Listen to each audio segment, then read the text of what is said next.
မိတ်ဆွေဒီနေ့ကျွန်တော်ခင်ဗျားကိုနေရာကတ်စီမဲ့မိကုန်းတစ်ခုမေးချင်ပါတယ်ကျေးဇူးပြုပြီးတော့ချက်ချင်းအဖြစ်မပေးပါနဲ့အောင်ဒီမိကုန်းကိုခင်ဗျားရဲ့ရင်ဘတ်ထဲအထိဝင်ဝေးပေးလိုက်ပါခင်ဗျားအလုပ်တွေရမ်းကြိုးစားနေရမလားမနေ့ဆိုသူများတက်စောထားတယ်ညဆိုသူများတက်နောက်ကျမှအိတ်တယ်မိသားစုနဲ့ဝေးရမှာတက်တောင့်တက်တာနေထိုင်မှုတွေကိုစွန့်လွတ်ပြီးတော့တခါတလေကိုဂုံတိတ်ခါအောင်တော့မျိုးသိပ်ပြီးတော့တီးခတ်နေရတယ်မလားဒါဆိုကျွန်တော်ပြပြစမ်းပါဘာကြောင့်ခမ ्या ဘဝအခုထိဒီနေရာဒီအခြေအနေဒီပုံစံတိုင်းရှိနေသေးတာလဲဝင်လာတဲ့ပတ်စံတွေကဘာလို့ဝင်လာတဲ့ပြန်ထွက်ဖို့လမ်းပါပြီးသားဖြစ်နေရတာလဲနားရလို့အနားယူလိုက်ပြီမဲ့ဘာလို့ခမ ्या ရဲ့စိတ်ကအမြဲတမ်းပင်ပန်းနွမ်းနေနေရတာလဲအနာဂတ်ကိုမျှော်ကြည့်လိုက်တိုင်းဘာလို့မြူတွေဆိုင်းနေတယ်လို့ဝီဝါးနေရတာလဲတကယ်လို့သာကြိုးစားရုံနဲ့အောင်မြင်မဲဆိုတဲ့စကားသာ100%မှန်ခဲ့ရင်အခုချိန်မှာခမ ्या လွတ်မြောက်နေသိပြီပေါ့ဒါပေမဲ့ခမ ्या မလွတ်မြောက်သေးပါဘူးအဲ့ဒီအမှန်တရားကိုခမ ्या အသိဆုံးပဲဖြစ်မှာပါဒီဗီဒီယိုကခမ ्या ကို motivation ပေးဖို့လုပ်ထားတာမဟုတ်ပါဘူးဒါခမ ्या ကိုအိပ်ပျော်နေရကနေနှိုးဖို့ဖန်တီးထားတာပါဘာကြောင့်လဲဆိုတော့တခါတလေဘဝကိုဖျက်ဆီးနေတာပြင်းရခြင်းမဟုတ်ပါဘူးမှားယွင်းတဲ့စိတ်ချနေတစ်ခုနဲ့အလုပ်တွေကိုကြိုးစားနေမိခြင်းကြောင့်ပဲဖြစ်ပါတယ်ကျွန်တော်တို့ငယ်ငယ်တည်းကသင်ကြားခံခဲ့ရတဲ့အန္တရာယ်ရှိသောယုံကြည်မှုတစ်ခုရှိပါတယ်အဲ့ဒါကတော့ငါသာအလုပ်တွေကိုလက်ရှိထက်ပိုကြိုးစားလိုက်ရင်အရာအားလုံးအဆင်ပြေသွားမှာပါလို့ထင်မှတ်နေတာပါပဲဒီစကားကိုကြားရတာကောင်းပါတယ်ကိုကျင့်တရားနဲ့လည်းညီညွတ်တယ်လို့စီကံရှိတယ်လို့ပါပဲဒါပေမဲ့စိတ်ပညာရှုတော့ကြည့်ရင်တော့ဒါမပြည့်စုံပါဘူး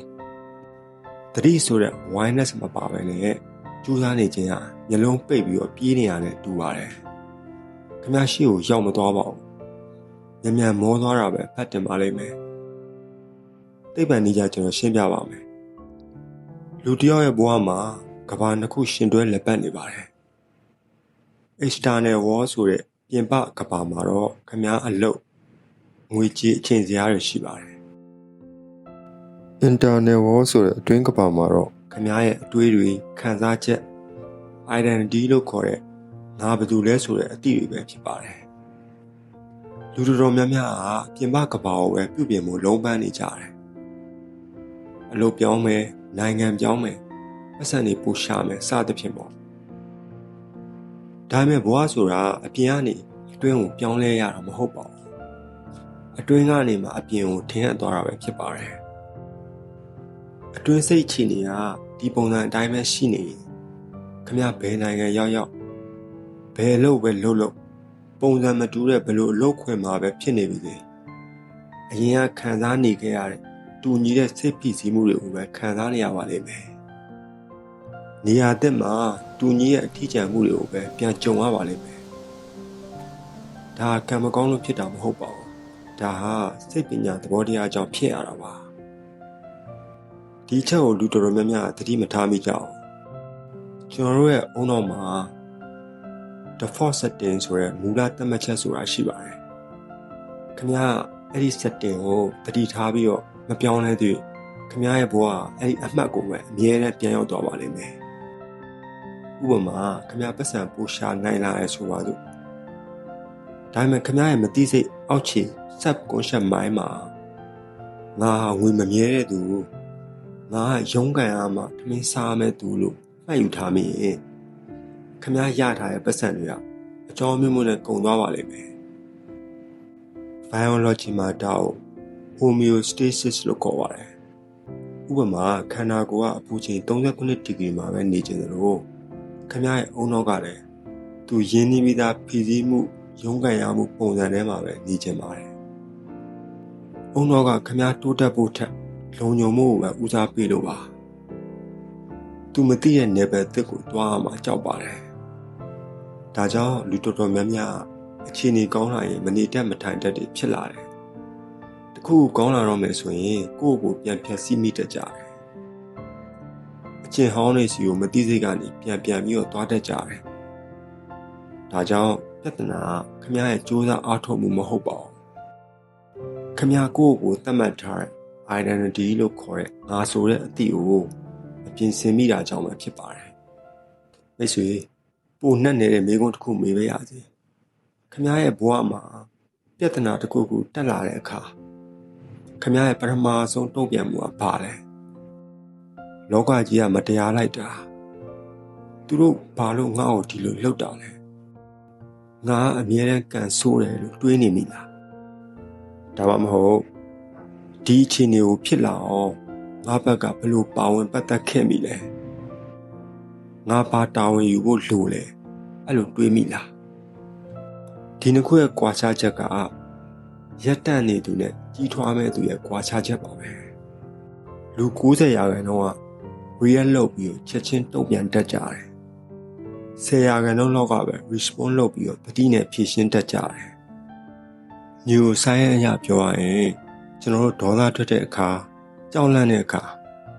အုံနောက်ထဲကအမစ်တယ်လာလို့ခေါ်တဲ့စိတ်ခံစားမှုအပိုင်းလေးက prefrontal cortex လို့ခေါ်တဲ့စဉ်းစားတွေးခေါ်မှုအပိုင်းကိုအနိုင်ယူသွားတယ်။ဒါကြောင့်စိတ်လက်မှန်မှာလှုပ်လိုက်တဲ့အခါမှားတတ်ကြတာပါ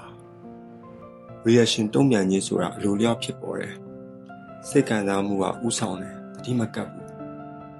။ response ဆိုတဲ့တတိနဲ့ရင်ဆိုင်ဖြည့်ရှင်းခြင်းဆိုတာကတော့ခက်တာရက်တန့်တယ်။သူကရွေချက်ရှိတယ်တာဝန်ယူမှုရှိတယ်။တယောက်ကခမ ्या ကိုစော်ကားလိုက်လို့ခမ ्या ချက်ချင်းပြန်ဆဲလိုက်တယ်။ဒါ reaction ပါ။သူစော်ကားလိုက်တဲ့အခါ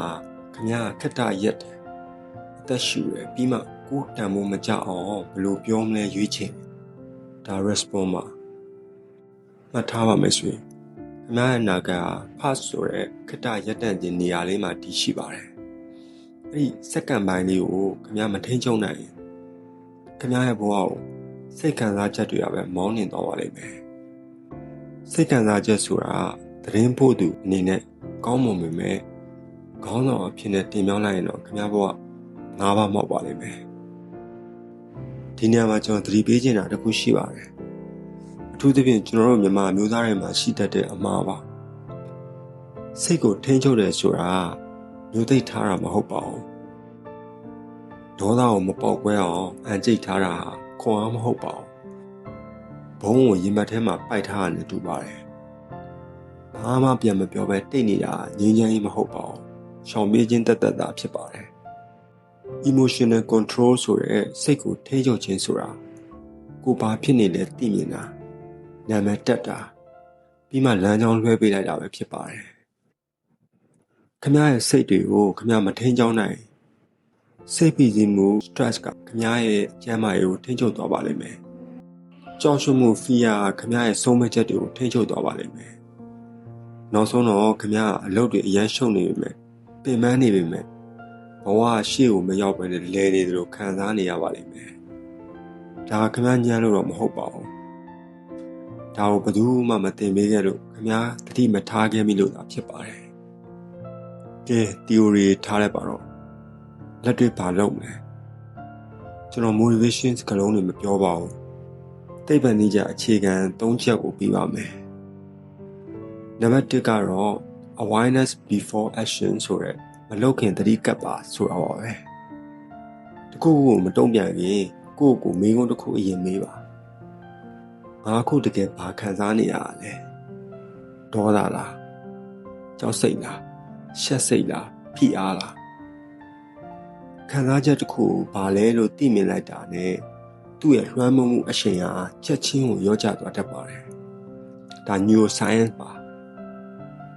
နံပါတ်2ကတော့ responsibility without self-hate ဆိုတဲ့ကိုယ့်ကိုမမုန်းမဲ့တာဝန်ယူခြင်းပါပဲတာဝန်ယူနေဆိုတာကိုယ့်ကိုအပြစ်တင်တာမဟုတ်ပါဘူးအပြစ်တင်ခြင်းပလင်ကပြောလိမ့်မယ်ငါလူဆိုးငါညံ့တယ်တာဝန်ယူခြင်း responsibility ကပြောတယ်ဒီအခြေအနေကိုငါပြောင်းလဲပိုင်ခွင့်ရှိတယ်ဒါငါတာဝန်လို့ခင်ဗျားလက်ခံလိုက်တဲ့အချိန်မှာခင်ဗျားစီကိုစွမ်းအားတွေပြန်ရောက်လာပါတယ်